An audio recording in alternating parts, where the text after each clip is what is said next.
there, you just see everyone is on the same tip. Friday we gotta swag out, go to the shebeens.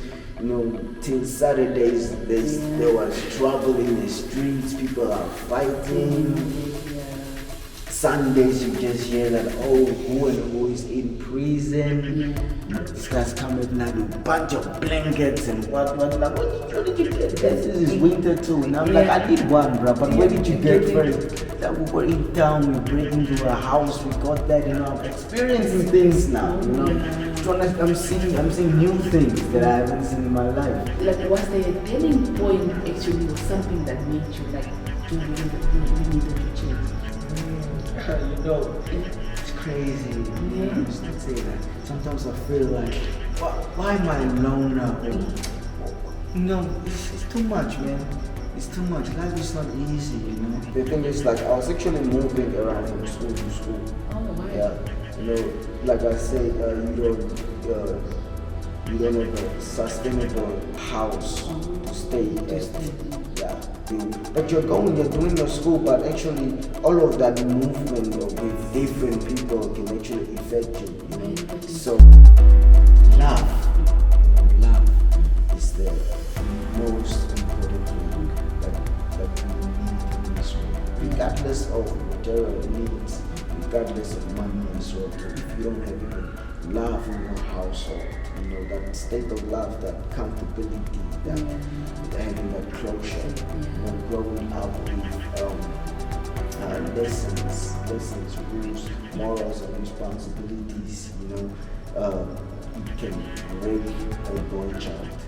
Welcome to Rise and Impact podcast, where we celebrate the incredible young people who are changing the world one community at a time. Each episode, I will be interviewing the next generation of change makers just to explore their stories, their insights, and achievements. And don't forget to hit that subscribe button for you to be notified whenever we release an episode. This is the Rise and Impact podcast, and I'm your host, Elizabeth Julume. So, like, my very first question that I love asking my guests, it's like, you know, and this question is coming from the bottom of my head, from like the true self of myself, like the true place of myself, from a genuine place. It's like, Cowen, how are you doing? How are you doing? How are you feeling today? How are you today?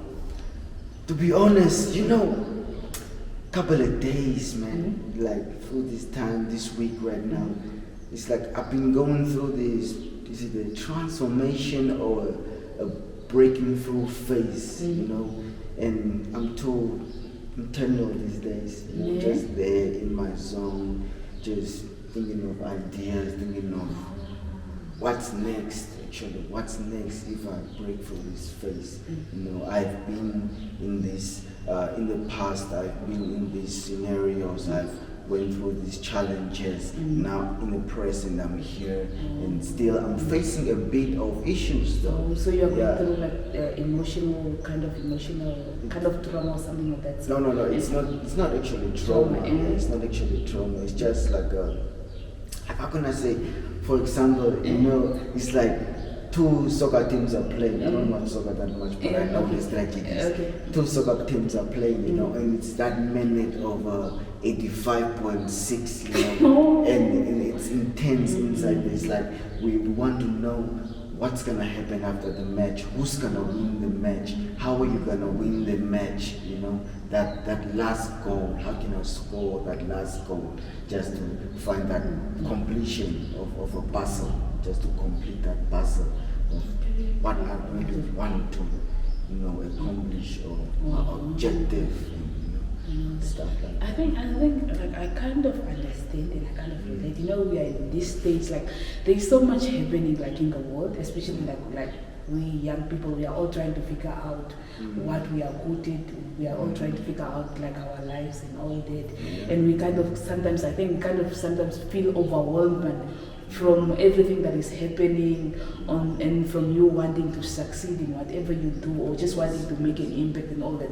So I kind of as well feel that anxiety, like it's kind of like you were just like overwhelmed. Yeah. So I kind of like, I feel it like here and there sometimes, and sometimes you just kind of like, you just go back like in your zone, and you just kind of like try to contemplate, like just to think back of what you can actually, the next step that you can do, and how you can improve, and how you can make more changes or something, and how you can just like be a productive person. Yes. Not just trying to navigate this through That's challenges. actually true. You just laid it down right on the point. Okay. It's great that actually. So Cowen, you are like you are somebody who is very involved when it comes to community. Somebody, a young person who is very, you are very focused. Let me say, if I like for the time that I have known you, for the moments that I have met you and all that, you are somebody who is very focused and very you are very driven as well. So can you just tell us like what are you currently like doing, and what organizations you are involved in, and like tell us about your work, what you do. Oh, okay. Actually, what I do is I'm actually like a multitask person. Okay. I'm a youth activist at the same time. I'm a poet here at the same time. Oh, you do poetry as well? Yeah, I do poetry as Okay. well. And I do kind of help out here with music, and I'm still not a known artist yet, but no, I'm working on my product. And here I'm a director of a youth organization. It's a youth-led organization named the School Dropout Development Trust. Okay. Yeah, actually. So that's my occupation right there. And I'm actually involved in programs as well. We've contract, I don't know, Steve Stain. It's like we're having the third session in Windhoek. It's July. And I work with BIG. Basic Income Grant. We are a coalition member to them as well. Yeah, we help to uplift the social grants that every Namibian citizen has to get in Namibia. So we are working on those policies so that it should be implemented, as a right as a citizen. And then I work gardening projects as well. Yeah, we do gardening projects whereby we involve the community, we involve the underprivileged youth, we involve school dropouts, we involve people that is actually interested in just development and sustainability, keeping themselves productive. That's actually the aim of the organization. Yeah, because we face, as young people, we face a lot of trauma. We go through a lot of challenges, for example, and it actually breaks us down emotionally with our self-esteem, confidence as well, and even just to stand up and decide, like, let me complete my education, let me go get my degree, or can I start a little bit of a business at home? It breaks us down because we don't have that ability to show that there's someone can motivate us or inspire us to tell us that it's not yet the end of time, it's not the end of the world. As long as you are breathing, you can make it, Yeah, so I'm actually busy with those things right now. And yeah. I knew you were so much involved in so many things, but I didn't know that poetry and music was one of them. But it's actually great to hear that. Like, I know you are involved in so many projects, and you are always a busy person. It's always Cowen that is running up and down, But it's great. It's great to know this side of you, like to learn. And this is actually the aim of this podcast, just to know more about what other young people are up to and what they are learning and all that, what you guys are involved in. And it's always like a privilege for me to learn these things from you guys. So speaking now of the organization of the School of the Dropouts, you are the director as well, right? And I know you guys are working on some incredible projects and all of that. So why this organization, and what do you guys do, like the school, why the focus, the main objective? You guys are kind of focusing on the school dropouts and all that. So why that, and what do you guys do? Okay, it happens from actually where you come from. Yeah. So what is let me just cut you. What is the organization again, like in full? In full name, Yeah. it's School Dropout Development Trust. Oh, Yeah, okay. yeah. It's a non-governmental organization and youth led as well. Okay. Do you hear that? Okay. We started around last year, Mm-hmm. 2002, around October. The thing is, the Constitution was actually implemented last year. Yes, the Constitution. But we've been coming since 2001 as well. Oh, okay. That was on 2021. 2021. No, it actually gets me there every time. Okay, you know? okay. Yeah, 2021, yeah. So the purpose, reason why this is because just the background, you know, just the background, you know, where you come from. It's like you sit there, you watch, you know, you watch your people, you watch your community, you know, and you see how it's influenced by social norms. You see how it's influenced by, you know, patriarchy, you know, a lot of things, and you can even relate back to the different people you know, just looking at them, hearing their story, where they come from, you know, how the road was for them since they were kids, you know, how were parents involved in their lives, did they grow up alone, you know. So, and I even mix it with my own story as well, whereby, you know, I grew up actually with my aunties. I grew up part-time with my mom, part-time with my dad here, part-time myself, you know. So mostly I can say it was like something not stable, you know. It's like from this house to that house to that house, you know. And it formed sort of a character whereby it made me have a vision or a focus to see that learning from this person, seeing how this other person fails in probably responsibility, seeing how this young person in the community is arose by the streets and actually lose their ability of activeness, seeing how the community is built on substance abuse, how the communities have influence of violence, influence of violence, and everyone has that projection of doing the same thing in the location, you know. No one wants to be outstanding or different, and on the other hand, we lack leaders, you know, we lack community leaders, people that can, you know, hold the wheel of a boat, people that can be the forerunners of the marathon. You know, we don't have those people, and That's very true. the generation, the youth, the children are actually they are lost.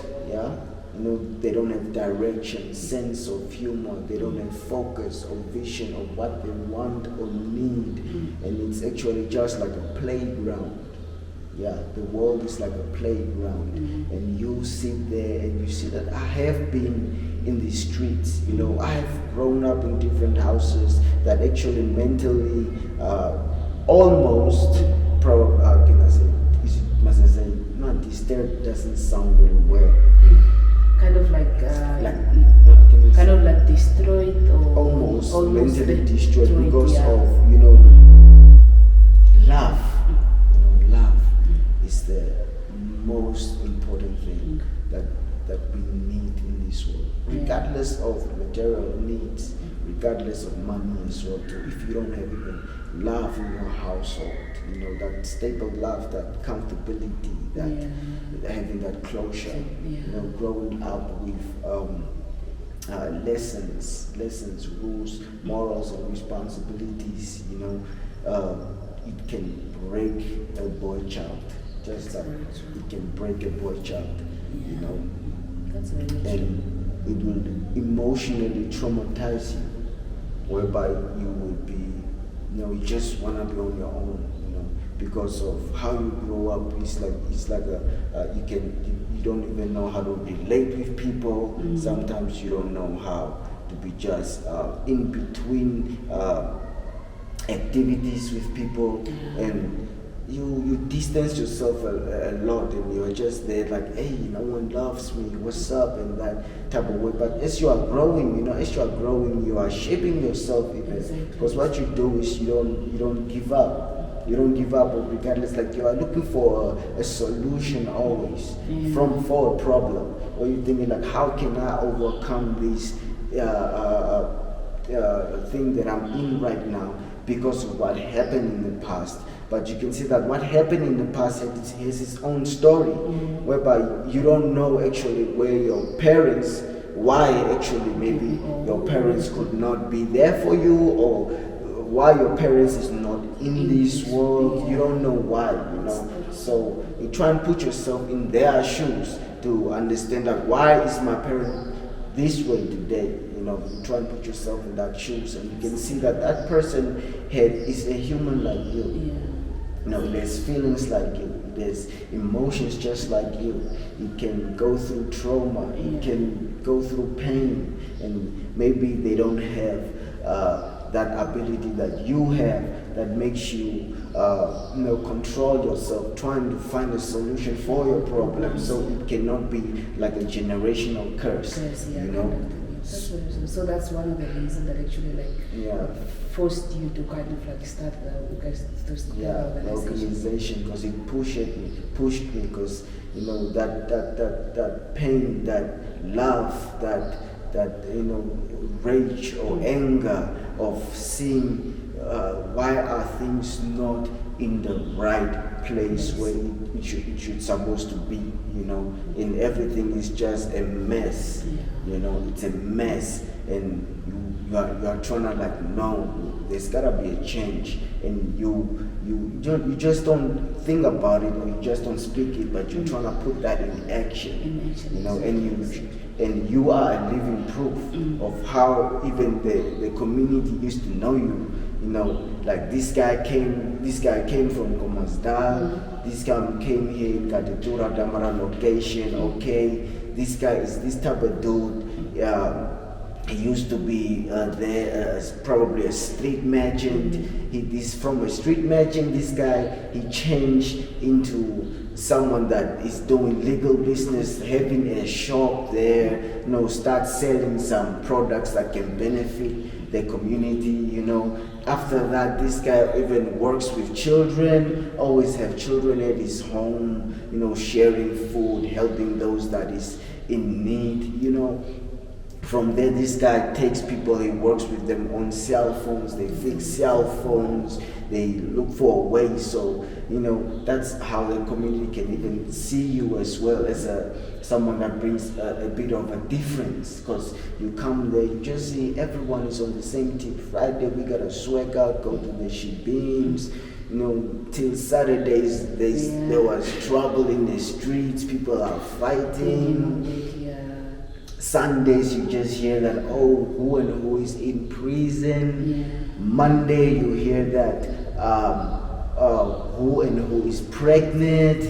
And, it's just that same old circle over and over. And you sit there, you came out of those problems, you sit there and you imagine, what would it take to transform or inform or bring awareness to my people, to see a change of the way you project the world, the way you see it is not actually the way it is, rather than just take time off from what is this quick clock, this quick clock that doesn't make you have time for yourself to think, to sit down and try and relate and go deeper, seek your integrated self inside you, your internal your core. Who are you?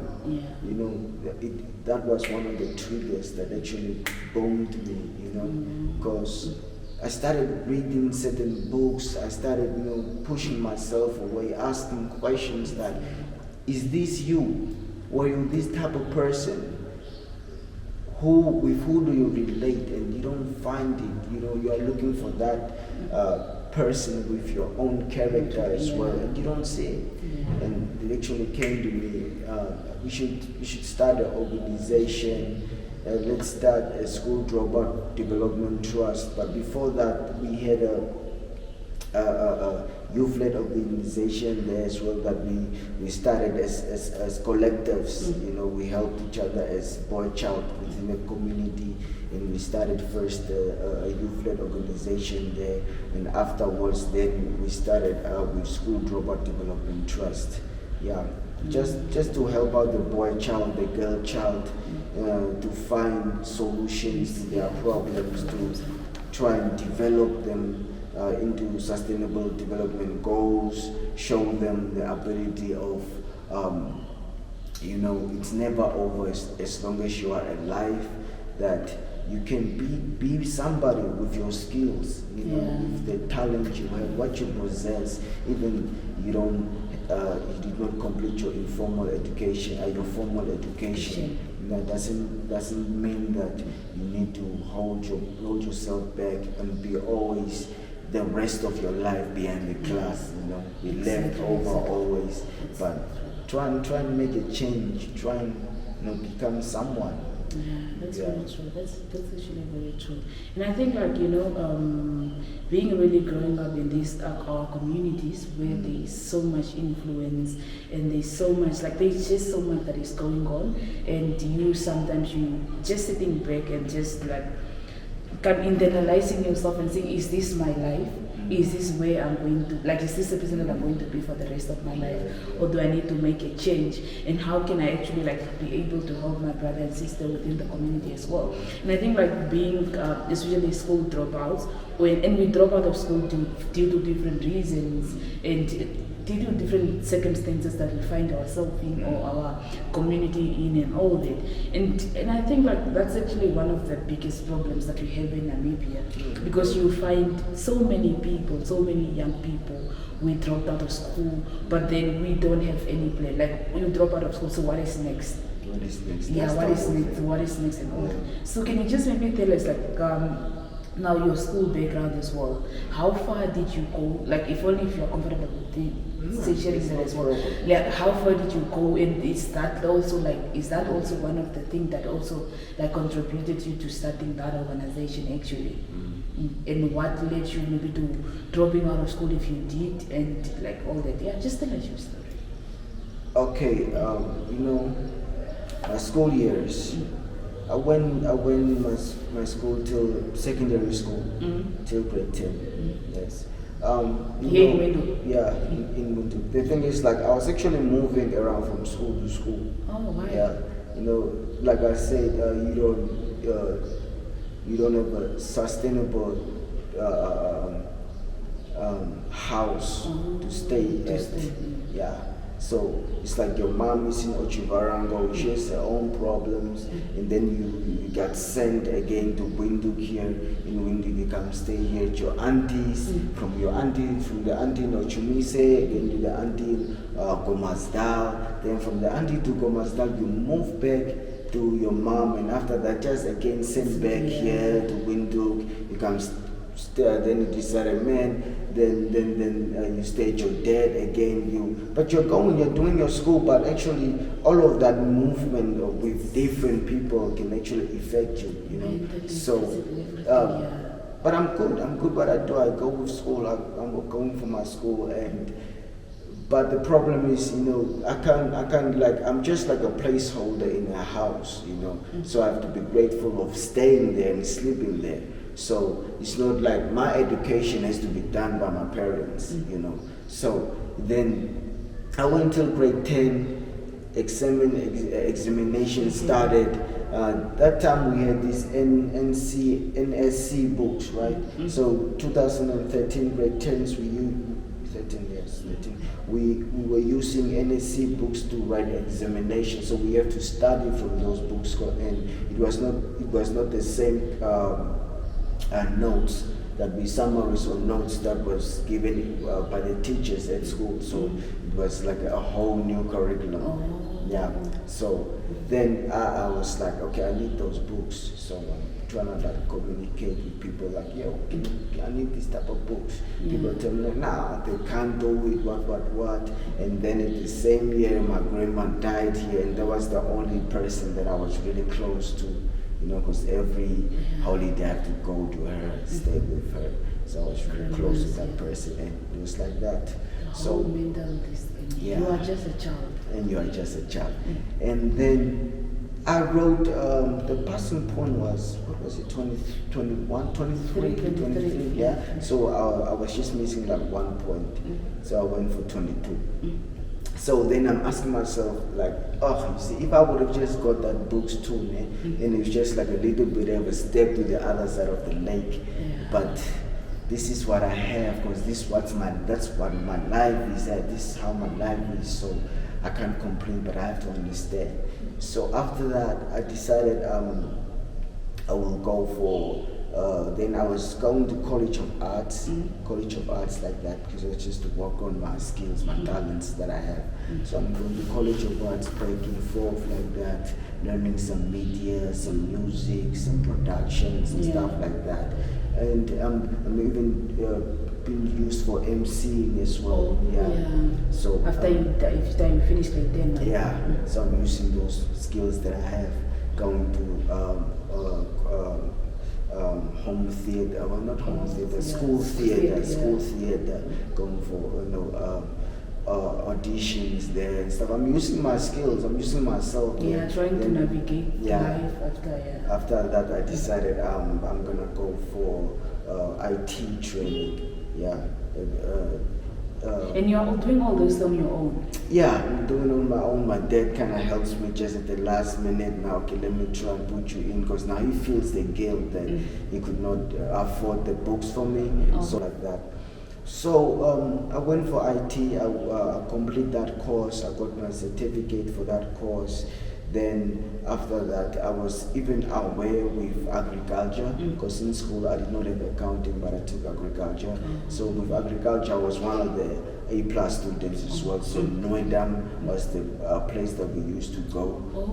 Since primary till secondary, I was always good in that. So Noedam, I used to go there. So that skills that I got. So I started working in gardens there at home, you know, and now after that I'm done with all the courses and I'm doing, I decided no. Now, me, the world, the streets, the people, company, everything, I have to sacrifice in order to educate myself. So I decided I'm sacrificing everything. The streets, friends, parties, blah blah blah blah, dating as well, you know. Even it hurts. It hurt a bit. It hurt a bit. It hurt a bit. But I do sacrifice, because now I'm going into a space of growth, and I'm trying to understand who am I, why am I here, what is my purpose. So this is part of my education process now.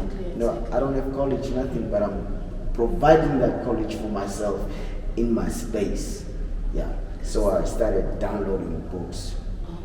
Because I fix computer up, I fix phone up, I don't care. I just utilize whatever environment I have to be productive. That's what I used to like. I download books, I printed certain books, I put certain books here, and I'm deciding, how did we call that period? We used to call it like a 60-day period trial, you know, where for 60 days you're just in your room or in your space and you're just reading, writing, and studying. Nothing else must disturb you. There must be no other schedule. Reading, writing, studying. That's the 60 days period trial. Went into that trial. Read, study. So after that, you know, the capacity grows more. You know, capacity grows more. That's how, you know, you are educating yourself. Now even if you talk to elder people, you guys understand each other in a level, you know. And in that process, you know, because of that, I went into Harambee Prosperity as well. We started in 2015, like that. So I started learning myself like that in that process, and it educated me well. It brought me to this level that I'm at today.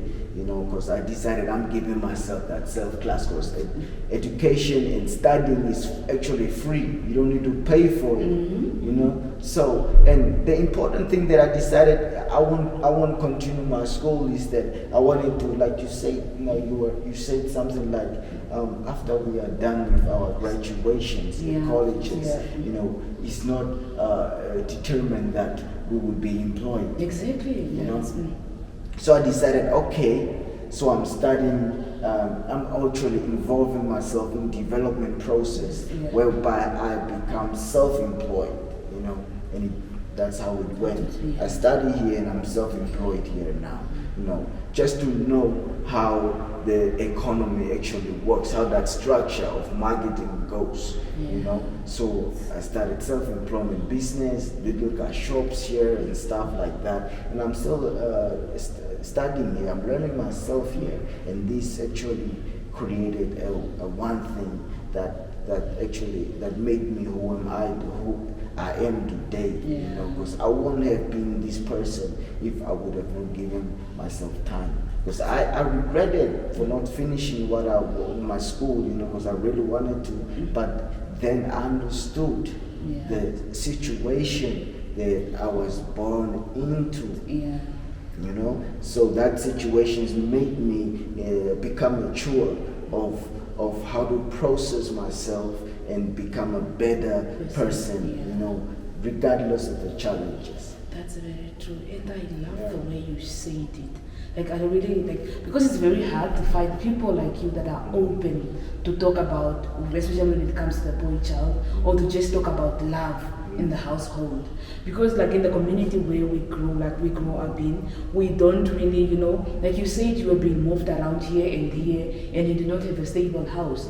And that led to you actually even failing grade 10, and you like just being mentally disturbed, like mentally not okay. Because, and I think like our parents actually don't understand that, and we don't blame them for that. Even community don't understand. You are just a child and you are being moved around to different schools, and every time you have to create new friends, every time you have to start, like, even when maybe where your school, where you stop at the syllabus, where you did at the other school, that's where, like, you are going to find different teachers and all that.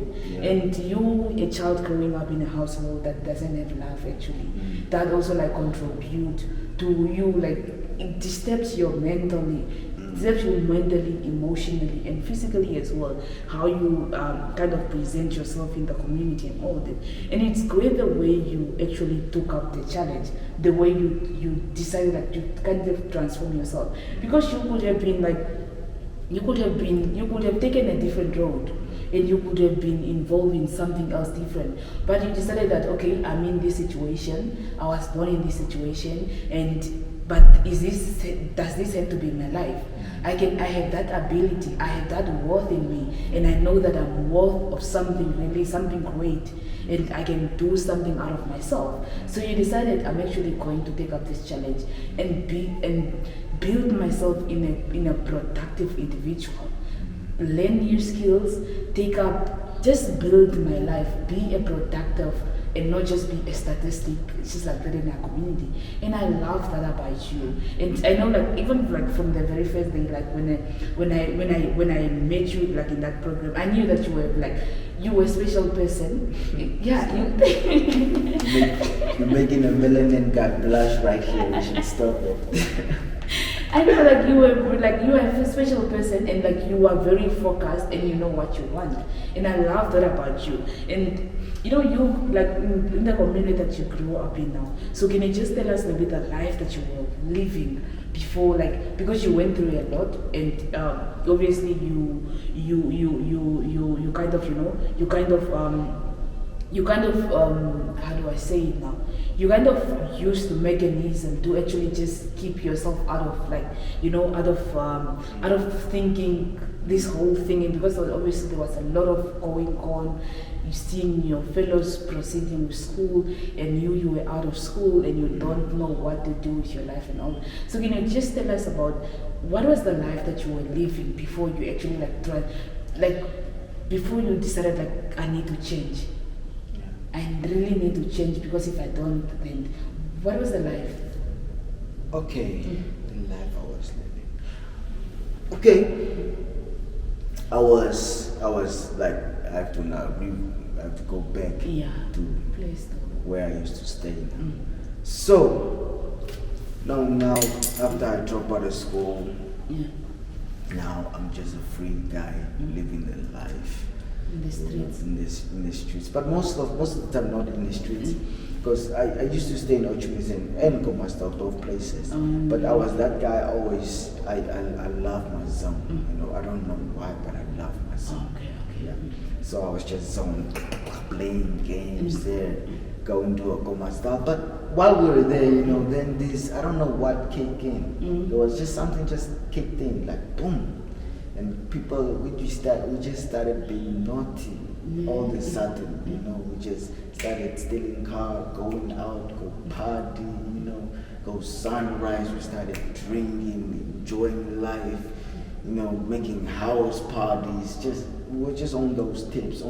But you know, that fun things you don't actually see because it's like your first time trying it. And if you try something for the first time, it's really, really nice, you know, and you don't want to stop it because, you know, then you continue doing that things, and later on, from that, you know, the street thing comes in, you know, the street thing now, from you Saturday staying at home playing games, going to probably Olympia to go swim, you don't do those anymore. Now you are that guy that stay out at night, you know. Now it's like fun time because that's the time when the wolves and, you know, people wake up, you know. So it started being naughty, going out, you know, a little bit violence in and here, stuff like that. We started knowing girls here, you know, stuff like that, you know, guys looking fresh, going in like we just there, and life is good. And the life, then while that stories happen like that, you come down, then you are moving now as you are growing now. Now you don't want that quiet location. Now you are moving down to the roadside, you know, like I know people there most of the time. You are moving down to the roadside. Now you come to the roadside, now the hood is really different from that side. Now the hood is more aggressive. So did you move out of Ochimisa to a different location? Yeah, from Ochimisa to Komazda, from Komazda to the hood. To Damara location? Yeah. But first I moved to Chivarango, from there, then I came to Damara location, but not directly because I'm still searching a place to stay. So I went to Havana. You know, I've been all around, you know. Yeah, you've been in the trenches, Then I've been in Havana. I stayed there in Havana for a while like that, trying to look for a space in the hood. Okay, Tofi said, now you can come to me, but there's no place you can sleep at. There's just the sleeping room and stuff like that. I don't work too, you know. I just dropped out of school fresh, you know. Okay, so I came there. I stayed there and sleeping in the sitting room. Then we are going out, you know. I started seeing people like just going out at night. Because first I did not just jump in to what the people do. I'm trying to observe. Like, okay, where am I? How are these people? What type of people are these? I'm observing first. So I'm sitting at night, I'm sleeping, some of my cousins just come in the room, like, you know, open there's these ceilings that you can just push up. It's a hole open, and there's something you can put something there on top. Yeah, I see that in movies, but I never saw it in real life. So these guys come at night with a bunch of blankets and what like, what did you get? This is winter too. And I'm like, I need one, bro, but where did you get first? Like, we were in town, we break into a house, we got that, you know. I'm experiencing things now, you know.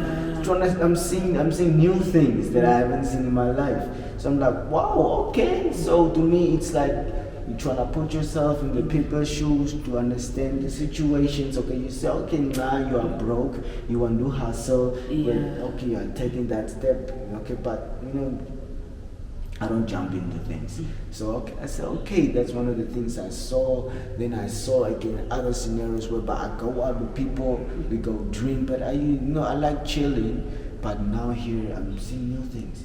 People get drunk, they just all of a sudden start fighting. Happy and happy and start fighting, and others, guys are stalking their girlfriends.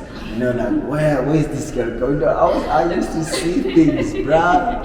It's like, yo, guys are stalking their girlfriends, like sitting in the rivers, watching where she's going. Really? I'm telling you. And other guys go nuts. They start, just run and jump and kick a taxi and start swaying the guys, and other ones it just starts a gang fight. And I'm asking myself, I'm checking out the what is it? Our constituency is actually built at. You can see here is the Vambo location, Shandubala, you have the Damara location, Nama location, Herero location, Khamiende in the midst, and you can see, but it's just one place. And I'm asking myself, like, aren't we supposed to be like? Because I had that mentality of just reformation, as black people, regardless of color or the language we speak. That's how we live in Komasdal. We live with bastards are there, Kabango, Vambo guy, Damara guy, Nama guy, just like that. That's how we live, And I'm used to staying with different people. But here in the hood that I come, I see that now the people are actually literally living their life on the ideology of divide and rule, divide and rule, black on black crime sort of thing. So, and I'm asking myself, why as young people should we actually fight while we live in this type of place? But we should actually communicate and build something, because this thing of being an activist actually started in Komasdal when this one guy from Tunisia came through and he snatched his cell phone from the girl we know, right? So then screaming and stuff. We come up, we chase the guy, we catch the guy, we beat the guy, we take the cell phone, and we beat the guy again. We chase the guys down. We active back then. The youth growing. So then that thing of. Then we started that neighborhood watch as young men within the society there in Komasdal. So every night we are there sitting at VTC. We're sitting at VTC. I did a photo of that old photo how we are sitting there. It's like security guards. Now we are every night we are taking care of our location now. It started then in Komasdal how we become just we are being the neighborhood watch. That's what we started, neighborhood watch. We started watching the neighborhood now. And usually, end of the day, if all of us meet, it's like a bunch of crowd, because the whole Komasdal, that's how we used to stay. We have friends in VDC, we have friends in Komasdal 27, like that. And if we get together, we get a lot of diverse backgrounds, tribes, languages, just together. And that's how we're doing the neighborhood watch in Komasdal. And that's one of the things that allowed me to differentiate between right and wrong, just to see that this is wrong, I can't do that. So this is the generation growing up. This is my generation that we are in the same lane with. This is the older generation, the third generation. So how do I accumulate myself in this environment? How do I socialize? Okay, what are the words that I need to talk about? What are the things that I need to talk about? How should I communicate with these people? How should I show these people a viewpoint of, if you do this is wrong, why don't we try and do this? Then all of a sudden I started building up scrapes. These people were telling me that this guy doesn't even work, but he wants to build him a gambashu. I'm like, bruh, I got faith. That's one important thing that you don't have. You have to have faith. You have to, once you say Elizabeth, once you say I want a camera, and you visualize that camera. You can see that camera. That's one of the important things of a vision is, right? You have to see it. You have to feel it. it's right there. I will get it. I can get it. You know, if you have that potential in you, nothing can actually stop you. You know, so started building myself little Kambashu. Like You did? Yeah, I did without no income, bruh. Just they decided what you have is what you utilize with, you know. So I utilize my surroundings. Wow. That's why, like, that's what I'm saying. You are one in the million, okay? Yeah, I utilize my surroundings and build me that place now, feeling comfortable. Now I'm like, yes, some private space. Because in Gomazdan, we stay at a house. You know, we probably like maybe 5 guys. Because my auntie was paralyzed. And that's one of the things that puts me even in responsibility. My auntie was paralyzed, and we always have to take care of her. You know, always have to walk her, push her, pick her up, do this, do that. You know, we have to take care of her. We have to cook, we have to clean the house. You know, important responsibility as well. You know, and in that house, we are almost like 5 guys and stuff like that. But thing is, you come into a house, we know you, right? Then you decided you're taking a care from your house, you come into us, you come in, you open the door, you don't see nobody. You open the rooms, you don't see nobody. You're like, where is these people there? And you'll be like, they are here somewhere in the house, you know, and you'll be like, there's no one. You find the other one behind this couch. You will find the other one behind a cupboard or somewhere behind in the living room. You find the other one somewhere behind the couch in the sitting room. Just like that, everyone got a space where you escape. And you always have your bag with your toiletries. You know, it's like just that one thing like that. Like we were together, but because staying too much together, we decided we just started staying like that. We found that everybody wanted a outside, private space. just private space. To think and just, Other one is out there in the car with his blankets, everything. Everybody's going, cell phones, accessories are going just like you won't find us together. Just maybe at night time or if we do something together. Most of the time we needed our spaces. Just how we used to stay, and that was actually one of something that came with me when I came to the whole. You know, I like my privacy. I like to think my things. I like to do my things. I like to put this here and know that I put it there. Even if I can put the papers again, I know I put it down there. You know, things like that. So it made me build that. I stayed like that. I worked for Harambe Prosperity from 2015 to 17, was it 18 or something like that. And I worked for Harambe. After that, I worked for a private sector. And then, you know, through working this process, I'm just seeing like there's no justice, you know, if it comes to our economy or our currency. There's no justice for the underprivileged or for the poor. You know, there's a lot of money out there, but how to do something that can improve the society is not actually relevant. And that's the type of things that I saw when I went to work for people. You know, the ministry, it was not bad. It gave us actually our free time. We do what we want to do, then we go work if we are called in. And I was one of the leaders for our constituency. I was having the side of Damara location. I was leading the road,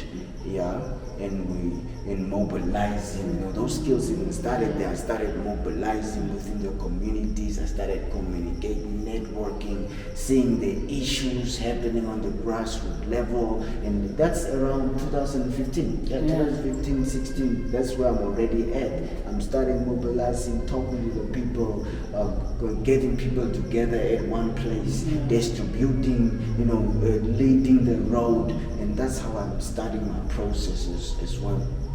I'm going through that process like that, and that actually it shaped me. It's shaping me, and step by step. And I'm becoming someone shaped in a different mindset. As I'm developing a mature mindset by time now. But I'm living in that Kambashu. I'm getting my earnings. When I'm getting my earnings, I always think of investments. One thing is like, you know, you drink water, it goes down, you pee it out. It's in the ground, you won't get it back. You know, so if you get a bottle of it and you make sure you always fill your bottles, so you always have at least water, and you know that if you walk a distance you have water. So in other words, what I'm trying to say, importance of investment is actually, it's not for now, it's but for what's ahead. That's the importance of investment. You have to try and invest in your life whatever you get, because that's the safest and the wisest way you can spend your money. You know, you can hold your money, you can have it in your bank, or you can have it somewhere you can hold your money, but at the end of the day you will eventually use your money. Yeah, but if you invest your money, it multiplies, and the businesses even multiplies, you know. So that was one of the mindset, because you know, the way I'm growing up, you know, first I started by fixing people's houses. Like for example, some lady will call me telling me my light is not working, or this cable is broken. I'm fixing, my door is broken, I'm fixing, you know, this cell phone, this software, I'm fixing, I'm bypassing, I'm opening people for them Google accounts. That's how I'm going, I'm rolling on that point. So like that, so it actually shows you to invest, because if you don't invest, you get like a 200 for the day, and you know you don't have toiletries, you don't have probably food, you have to contribute to electricity and stuff like that, and you have your own needs. So, and if you that person, you will try to invest first into the needs that is relevant right now. Then you buy your toiletries, you make sure you buy food that can actually help you sustain at least a week, and so on, because you're a hustler. So you don't need to blow everything right now like that, and you invest in electricity, and the leftovers you check, okay, now and after this the place is stable, what services can I provide for the community, you know. So that's how I was working. In other words, I was even trying to help the underprivileged, because most of the time you even see the other shops you have, and they work precisely on their prices. They don't want to help if someone doesn't come with money. So to me, it was not all about the currency that I made, but it was even about the positive impact that I'm bringing back to the society, you know, because without them I cannot be, and without me they cannot be. It's like that. That's how, you know, when you were born, you came in that circle of company, and those are the company you have, the people you know is your company.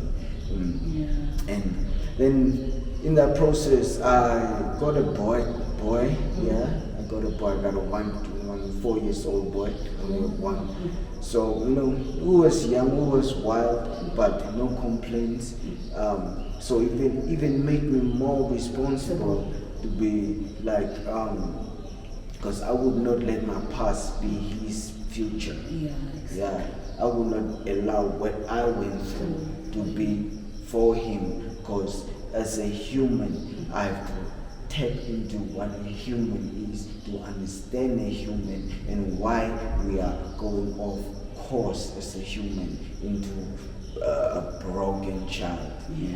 So that made me always be there, regardless of I'm employed or not employed, regardless of deciding that, like I said, I'm sacrificing myself to educate myself. You know, I decided I would still be there. I would be contributing my side where I could, and I would push hard to just bring a change for not just only me, not only for my boy, but to see for the people.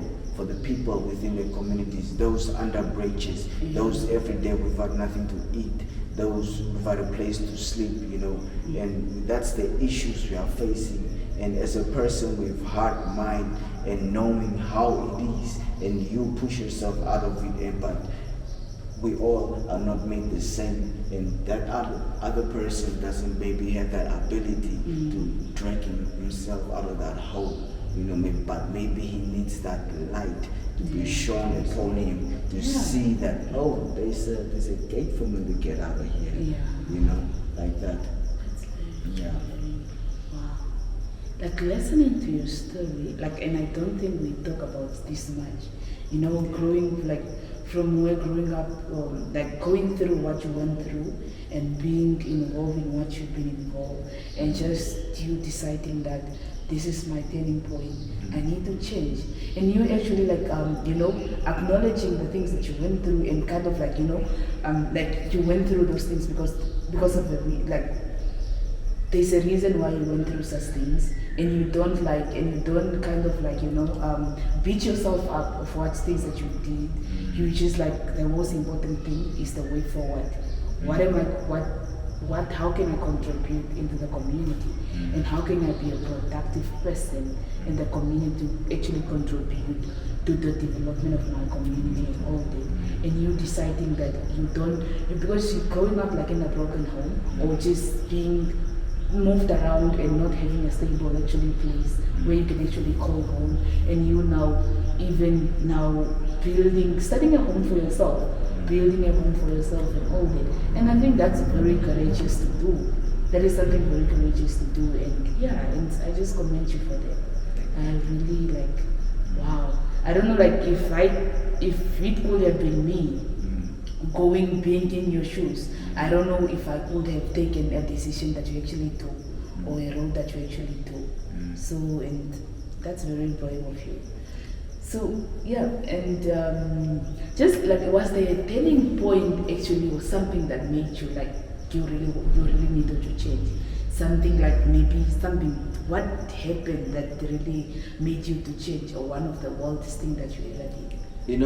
The craziest thing right now is that you're actually asking me what I'm thinking, to tell her if she doesn't ask me a question, can I lay that down? Okay, I'm just and you are actually just asking me the right question. Okay. So it's this day on maybe Sunday Eve, around 6 going for 7, this emotional trigger just came through. Boom, just like that. And then I'm just starting to feel sad. Some little bit tears just coming out. I'm going into that moment that I need a teddy bear, And I climb a tree just there down. I sit on top. I'm looking at the stars. I'm looking at the city. I'm looking at just the world itself, and I'm starting to question the universe on the basis of what purpose did I actually come here for? Cause in this world, it's should I just grow up like this, bruh? There's no love or anything for me, and I'm just like a vreemde persoon tussen die mensen, man. How do you say that? Free. I'm just a person in between people, and I don't actually feel the acceptance, but just too much of rejection, and I'm asking myself, and that question started, and I'm asking myself well, what's up, and I started meditating, and I decided one day in November, I'm moving, I'm going to Ochivarango, and I just stood up, and it's because I'm starting to question things. So I'm trying to look for God now, because I was even involved in churches, because of parents, your guidance, you have to be part of it.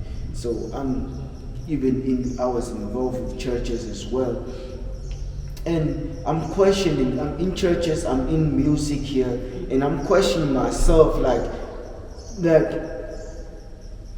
why don't I feel the true love in both? Why are these things working or having the same connection, and I don't actually feel the true love because they say love is God, love is the truth, love is the creator himself, it's the universe, So we all are part of it, and it's within us. Right? So I'm asking myself, what can I find?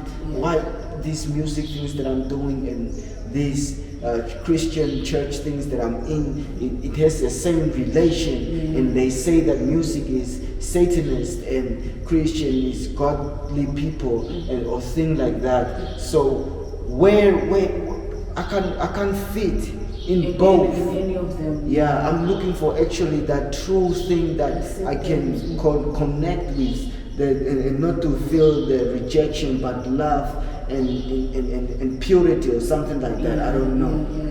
I'm looking for that something. Something is lacking. These places are lacking something. You don't fit in any of them. So I moved to Chivarango, and the whole November I'm just there chilling. I'm staying. I'm just relaxing. I'm reading. I'm asking myself. I'm trying to find. I'm trying to understand. I'm questioning. And still, someone there could not stay with me because regardless of we are blood, but we do not like, for example, like trumpets. Trumpets, right? Trumpets, you find different instruments. You find the bars, you find the violin type of looking thing like that. We all are trumpets, but we don't give out the same sound. Yeah. We all humans, but we don't have the same energy fields or something like that.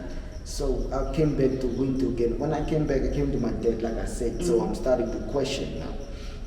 My dad is part of a church, Lutheran church. So I'm starting to question. I'm trying to understand. Not that I'm against the church or Christianity, nothing. I'm trying to understand.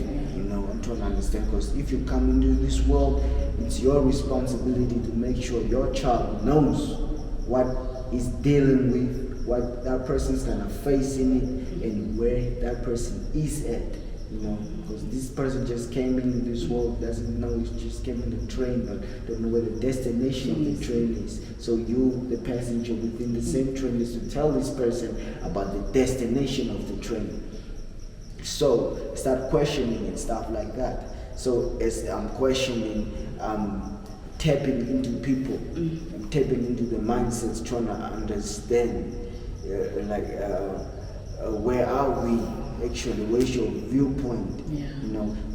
And I'm using my past experience. I've been a church boy. I've been in a church. We went to Marinda. We went for baptism. That things actually went wrong. I don't know. Children started drinking, partying, blah blah blah happened, and that's one of my past experience. So now I see that, and I'm trying to escape from these things. I'm trying to be just alone without any institution or anything around me. So I just understand, where am I actually? So I'm asking and I'm seeing that, because one thing is, I started reading the Bible as well, because I did not read it that much. We were listening to people telling you about the Bible, So I wanted to make sure, is it actually what they are telling you? Is it true? I wanted to make sure and see that is it the same practice.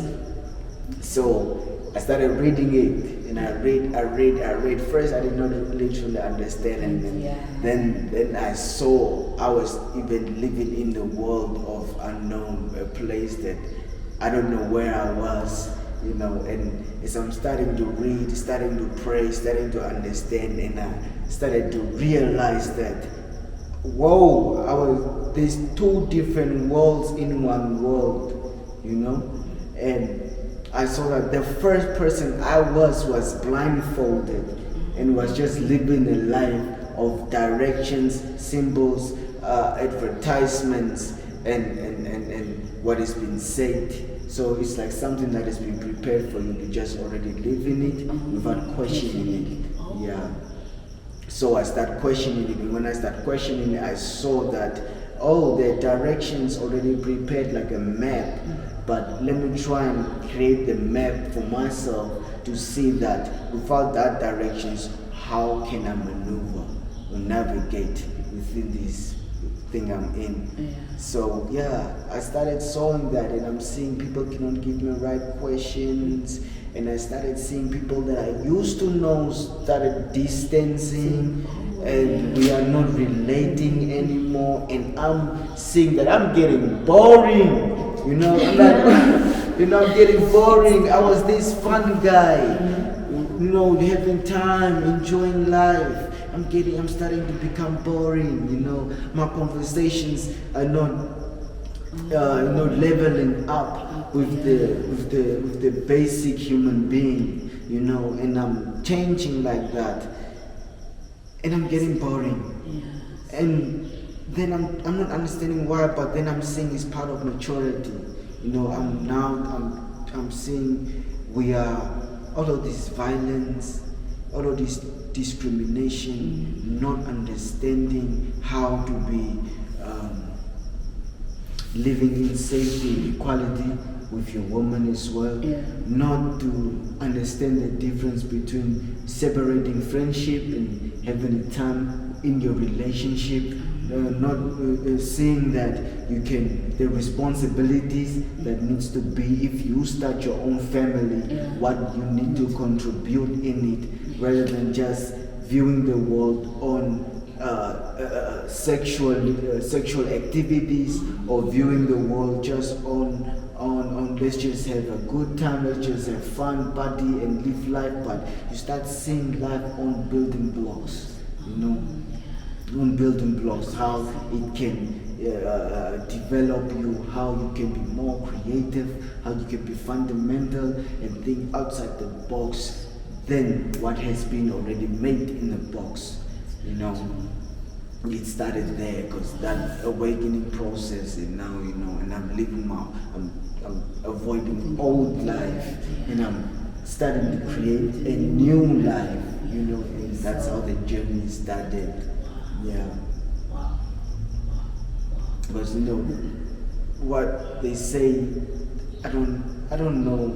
We'll talk about that Christianity and being you as a human. That's gonna be maybe a topic for next. Yeah, I don't know. Let me just even ask you, like you have a very unique perspective on Christianity while you're now in Catholic. Can you just tell us now on Christianity and being African, like Christianity and Africanism? Like what is the difference between those? So, I was in the process to find myself, so I have to dig back to my roots. I have to know my people. I have to know my ancestors. Who are my ancestors? Where do I come from? How did my people live? What were their cultural ways? I have to know all of these things, because we are colonized by foreign governments.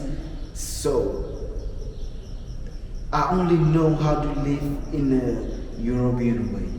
I only know European culture, and I know that Christianity has come abroad from Europe, and all of these things I started finding in the Bible.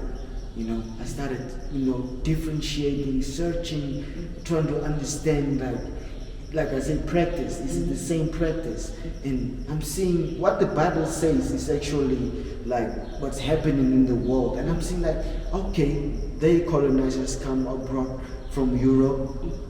They came with their things. They started teaching us their ways. They started dressing us in their ways. They started building churches as it was actually first like a safe place, a refuge for the people that was not actually allowed in Catholic. So in Lutheran Church, they were made for the black people to have the same recognition as the whites. That's one thing really?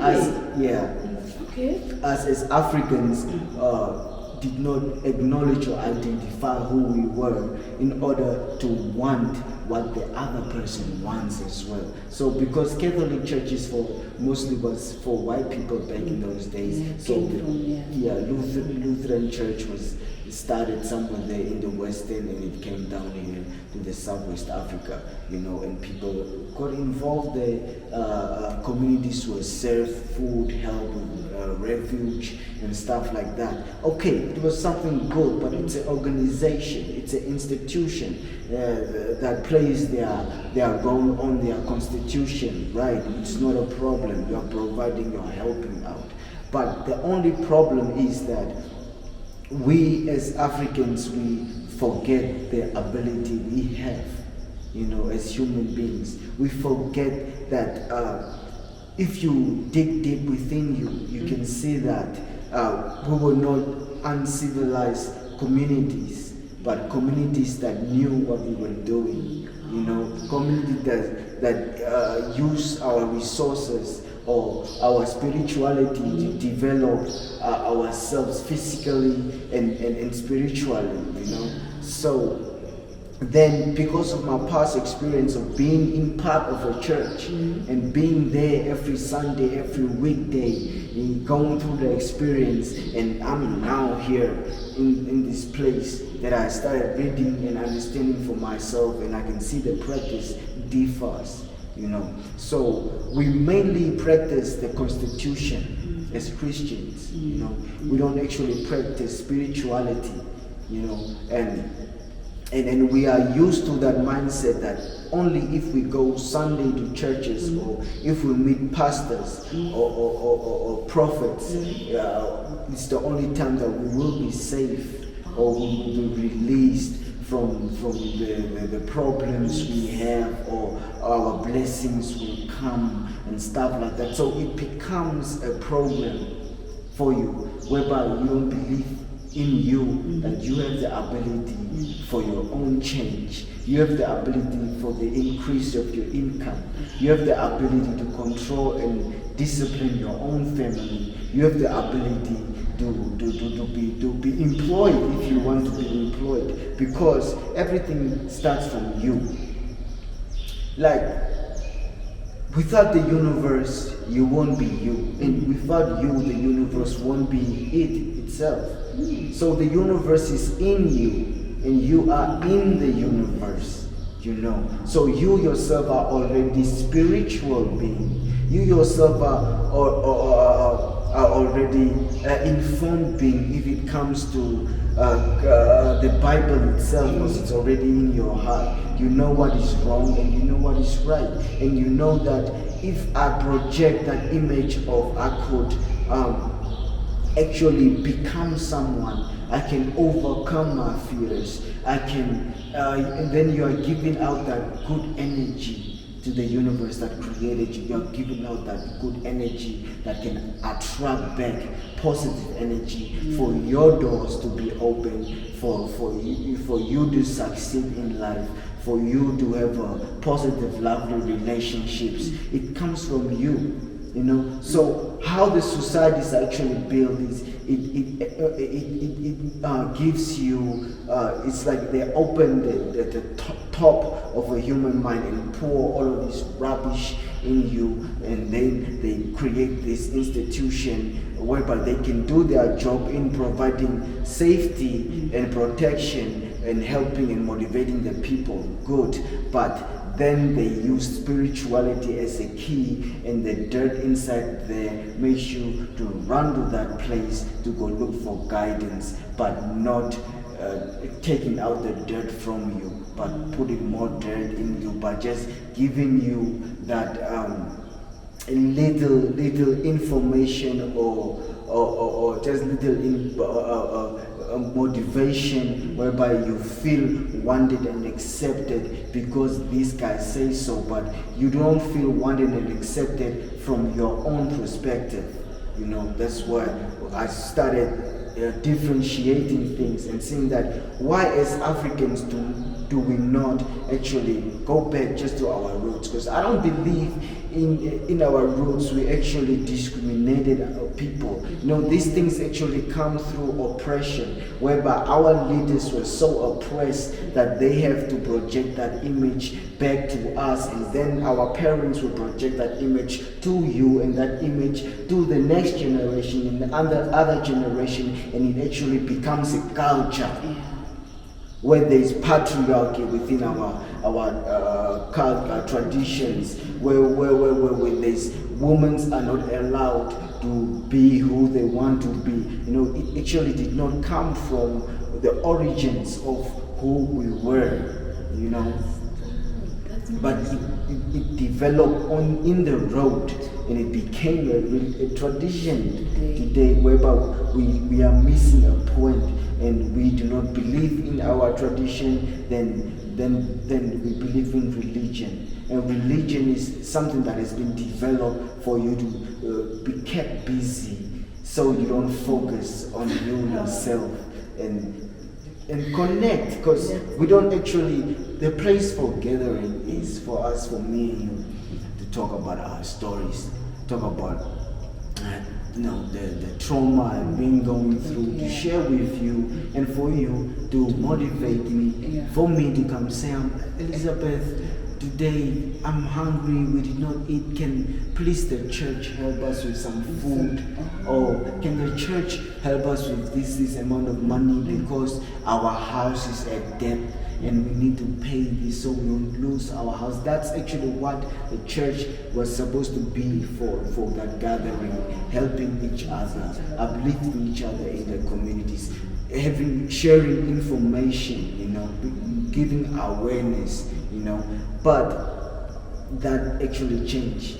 And then we are supposed to practice our spirituality at our homes, at where we are, with our children, ourselves, on what we have, because to me, I say like Jesus Christ is the same ancestor that we have, is our ancestor. Why? Even though he did not die, he lived for what? So he can liberate the other ancestors that was before him, not to die but to live, right? So it's part of an ancestral road. He's back in my past. He's part of our ancestors. So in order for me to find myself, I have to go back to my ancestors. Why? Because the Europeans still have their culture. We don't practice our culture. We practice the European culture, and that's their culture.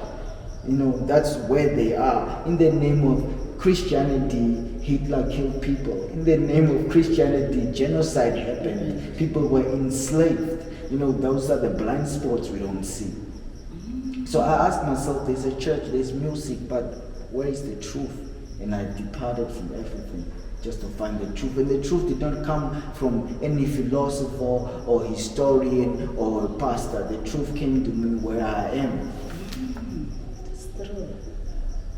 I did not go look for it, because it was there already within me. So I just needed to tap in, open up, release some dirt, and get a comfortable chair, sit down, and have a conversation with myself, within myself, where the Creator himself lives within me. So who knows me better than I know myself?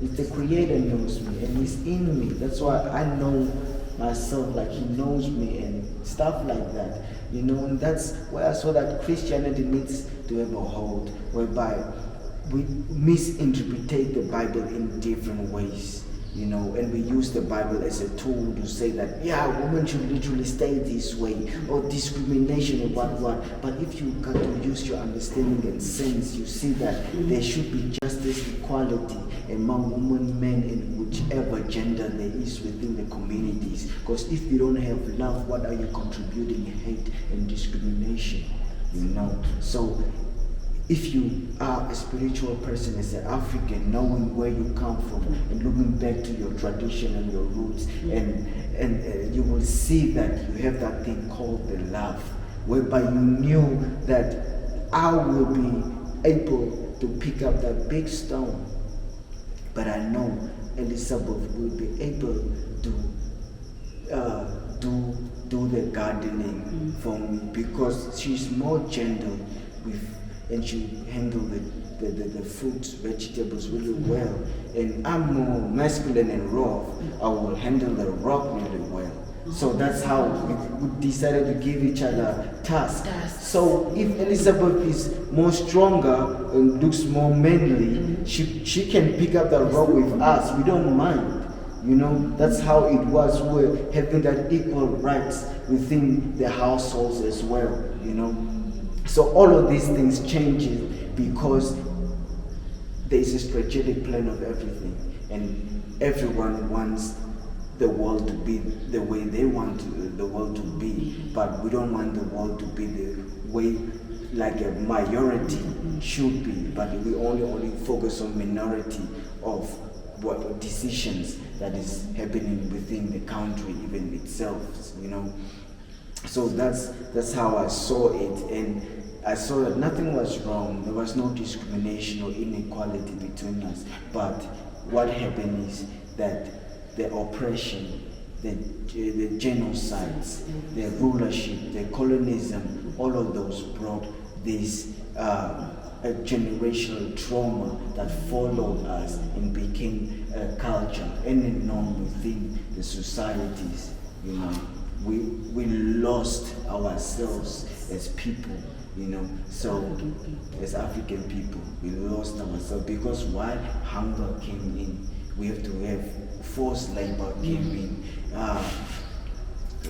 We lost our comfort zones. We walk under pressure. We walk in a place where there's boundaries now. There are police in the streets. You know, all of those things will develop this thing of aggression, violence, gender-based violence, the domestic violence, all sort of rapes and murder. It will develop that thing within the community. Now we are living in that pain, you know, that pain that develops and creates us into these beings that we are not. Because we are not born that way. What has been built within us has made us that way. And then they have snatched that belief, because religion is not actually a part of it, a belief, a spirituality where you can worship, you know. We were still worshiping the same God of the Bible. It's just the practice differs. The Bible and the church practice differs. Yeah, you know. So the Bible is meant for you as a personal diary, for you to know who you are, where your background is, where you come from. Because information is distorted. And if you search on the internet, you find what people want you to find. Exactly. That's very true. That's very true. And there's even like the Bible is also being changed as time goes on. Time goes on. Time goes on and everything. That's why you need to find yourself. Exactly. Then it's already, because where did that words come from? It comes without you, within you. Yeah, it came within you. It came out of a being, of a human. So it's eventually in you as a birthright, as a DNA. It's in you. Yeah. So it's speaking of that, like I was just as well listening. I think it was a few weeks back. Okay, I was watching a video where I don't know if you know Joshua Maponga, where he was as well talking that the Bible was written by people like us, and those people wrote different chapters in the thing, because he's also writing his chapter that is going to be added in the Bible, because it was like Paul, it was just a person like me, John was just a person like me, and they wrote their chapters in the Bible. So it's also our time to read. We are not going to change the Bible, but you just add your chapters as well in the Bible and everything. The time that we lived in, them they spoke about the time that they lived in and the belief that they have. Now let's speak about our time. Who is here to represent our time? When the other generation, the future generation come, obviously they need to know what our time was like and all that. But now, now that you spoke of that, now I'm just like starting to kind of like things are kind of making sense now. And I'm starting to understand and all that. And like we were talking about royalty, like regardless of what we have that royalty in our blood, you know. But what Christianity actually do is it teaches on the field of poverty too much. Yeah, on the field of poverty. You know, that's how you design. If you want to control a puppet, you have to make sure that person is mindset is polluted with things that allows him not to actually become a better person in life. Yeah, so you just stick to being a slave, employed, stick to always being hungry and broke, because God loves the poor, you know. That's true. Yeah, so it's like procedures, it's plans in order to keep you where you were. But if I always look back, man, the time and how it was, it's like I don't believe people were poor. I don't believe that while we live in a rich country. I don't believe we're poor while we have livestock, while we have some diamonds, while we have minerals, while we know how to craft out iron. Without having an iron machine, we did craft out iron, you know. We made iron out of stones while not having the resources that they provide, but we had already resources. We had techniques, we ancient beings, we people who come a long way, you know. So we were never poor. We're people that was rich, people that had stuff, but people that was living a good life, people that had vineyards, gardens, you know. We were never poor, but these things made us poor, and it's still making you poor, you know. And that's the whole thing. Every time, because I'm a Christian, I would go out and spend my last dime. I would go out and have fun. I would be in trouble because I know someday I will come back at church and I will be forgiven. You know, so then I keep on doing the same old thing over and over again. But when do I change? Even if I don't literally focus on the truth, rather than just someone there with a nice suit telling me, you're forgiven, blah, blah, blah, come throw the money. That guy just wants his money. It's a business. We all do business.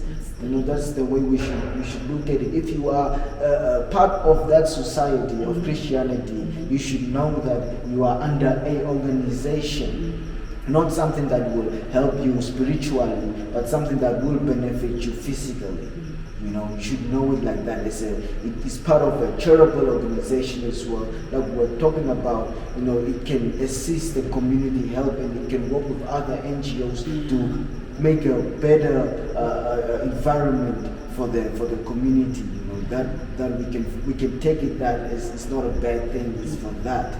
But for us Africans, we should leave the European culture, the way of European belief, and come back to your house, sit and ask yourself, where must I start? Because regardless of how many times you go to the church, we still at the same place. We still having the same problems. Our children going, you know, still in the streets. It's like our prayers are not being heard. We have to see those things and check why year after year, same problem. Why? I'm going to church. You know, what am I doing wrong? Maybe I should stop going and try and solve here, start here, develop here, and teach my children on spirituality and how to be a human being within the morals needed for you to be. You know, something like that. That's very true. Yeah, that's how I changed. Yeah? Wow, now I understand. Like now it's starting to understand why you do things why you did things that you did, and why you actually chose the road that you chose and everything. Because it's just a matter of going in, understanding yourself, understanding your genesis, like where you actually came from, what made you, and your purpose in life. Seeing what's ahead, to at least prepare a proper road, prepare awareness for people at the back, your generation, the generation that is coming, to be ready for what is ahead. You know, because we cannot live a blind life, but we have to always be strategic and vigilant on your life or your plan. You know. That's very true. Amazing. So now, speaking of your life, your past, and everything, and all the things that you went through, everything, the amazing things that you did, and all that. What is the future? What does the future look like for you? Like, what are your life aspirations? And maybe if you can even share, like, what is one of the biggest things that you really like want to achieve or want to do, like, for yourself, or for, like, yeah. Have you like ever thought of that, like, you know, every day I stress. Every day I stress. Like I told you in the beginning, that phase of breaking through. I stress because, you know, the thing is that people say I'm impatient, I'm too quick. And I'm asking people, like, I don't know how I'm quick. It's just that what needs to be done must be done. You know, I don't know how I will accomplish it. I don't know how I will get there, but there's that drive, determination that I know it will happen, and I can visualize it, whereby for the future I want not only the underprivileged youth, not only the school dropouts, but the willing citizens of Namibia to be really educated on the the principles that they should know of to live a safe, productive, and helpful life away from violence, problems, and stress and poverty.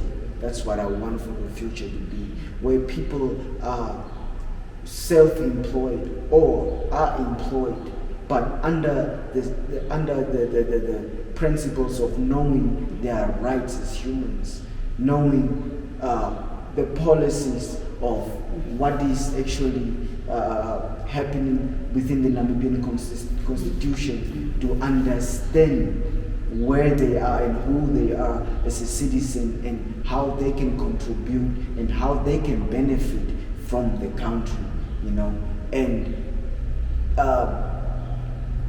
to create a place of marketing where, because I have to be really collective. I cannot just focus on education, but I have to give a space for those that has only skills and is really not that having capacity in writing or reading. There has to be marketplaces where people can use their skills to be self-employed, sell products, create gardens, have poultry farms, fisheries, have machines to do, how do you call it? Toolery. Is it toolery? It's how do you call it? Sewing. Sewing, and I forgot how to say it. So their own clothes, whereby yeah. we should actually forget about the brands. Because Elizabeth, if I have camera. If I maybe want you, for example, I cannot want you by what you wear, or how you actually look, but because of it might just create an illusion whereby I want you for, I would like you for just a moment or an hour, because I'm excited I get excited if I see you looking in brands, in brands, and that gives me the adrenaline just to use you, that would later end up for you to have a trauma, So I'm thinking of sewing is where we could just design some beautiful clothes that keeps you looking pleasant towards the environment, towards the community and stuff like that, just to bring back your identity, your dignity, your confidence, just to bring back those things, and even for people to be productive as well, to create as much as you're sewing, creating your own shoe and selling that thing to the community. You are getting an income, plus you are making it, you are helping the community not to spend much money on their material needs, because you yourself, how you are getting the material for the shoe or the clothing in order to help the people. So you are providing a market where people can be productive with the skills they have, and stuff like that. Great to hear that. You said you are a poet. Yeah. You write poets? Yeah. Are you open to narrate for us like one of your poets, and maybe why you wrote it, if it's like if you can do it? Oh my God. But if you're not fine, okay, we can skip it. Okay, what type of poetry? Any poet that you write, that you have, that you can actually tell us that can go through. Because mostly, sometimes I write my things, and sometimes I just freestyle my things. Okay, you can freestyle it, but you can do whatever you want. Are you open to do that? You are not there? You're crazy. Okay, let's check.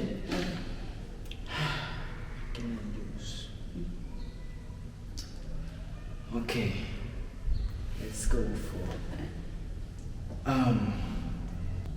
I see tears falling down your cheeks. I imagine to myself why the tears have to fall down.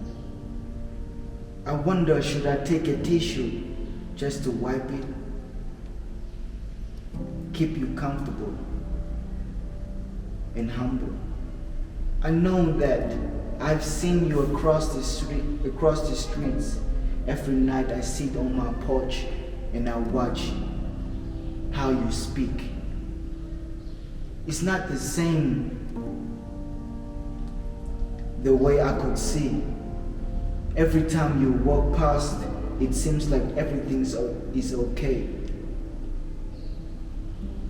But from my experience late nights and what I hear and see, I know there's trouble in your mind and it builds up pain. Every time you wash your white t-shirt, there's always a stain. How could I be part of your life to see that doesn't happen again? I think of taking you out for a movie, but it's too much crowded. Maybe a hill would work where the bird sings and the wind blows, and we can see the sunset and speak to the moon and the stars just to fill up the heart with laughter and joy. I am just a human being. I do not own the world. I do not own the finest car, nor do I have the finest perfumes. But I can give you my heart, my mind, and my soul to keep you comfortable and let you know. When you was born in this world, I am part of the company that will be in your road. Me and you, we can reach the destination. Just to let you know, they could see we are side to side. You come from my ribs, but I need you indeed if we need to keep on building. Cause without you and I, there won't be no society. We are the beginning and the end. We should hold it together. Wow, what is like that? What? That's actually like, you know, I followed it. Like I really followed it, and I understood like the whole like what you were saying, narrating and all that. Look, does it have a title? What is the book? It doesn't have a title. Did you freestyle or is that just something that you wrote? This is a freestyle. Freestyle. It's something that I just checked. I just saw like a tear coming down there. So you were imagining now when you were like and I just decided, let me take that and started wiping her and continue.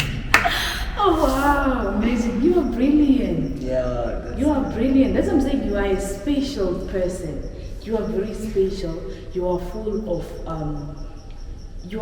of so many stuff, and you know you are destined for big things. For big stuff, and you are destined for so many things to do great stuff in this world. And I'm sure that it's not only we, like people in Namibia, that are going to feel your effect, that are going to feel your change, but people all over the whole Africa, people around the world and all that. And you're going to go places. You are going to go to places. You know, it's crazy. Yeah. You know, just not say that. Sometimes I feel like, why am I alone now? No, it's too much, man. It's too much. Life is not easy, you know. And I think there's no shortcuts to anything. Yeah. But it's like you have to face it. Like, you know, I always tell people and I always tell myself, you know, turn back. You know, turn back. You know, you forgot your shield and your sword in a fight. You know, turn back, pick up your shield and your sword, go back to the point where you were broken. You know, go back to the point where everything started that messed up your life. Or if it doesn't mess up your life, it messed up your mind, messed up your heart, it messed up somewhere. Go back and go fight, slice, beat that thing, grab it, put it in the baggage, go dig a hole, put it in a hole, burn it, bury it, and come back and hold the shield and the sword to make sure that in the past, it can be 2 or 3 times or 5 times something that you keep on repeating. Make sure you don't repeat it again. Try and find a better way to live it. Don't repeat what you've done in the past, regardless. Pain is one of the solutions that is that will give you power or something. Pain. But it's true. Pain really can drive you into a right direction. It's only pain that can actually pain can bring change. It can bring a change. It can bring change, and there are so many people that can actually testify to that I felt that pain, and that's when I decided I need to change. I need that. I know that. And I'm thank you so much for actually coming through and sharing your story. It's not many of us that are this courageous and this strong to share what we went through, to share the things that we did, but to share just and the way you did. And I respect you for that, and I really appreciate it. And I know that there's a lot of people that are going to learn from what you went through and from your story. And I wish you all the best, and I wish you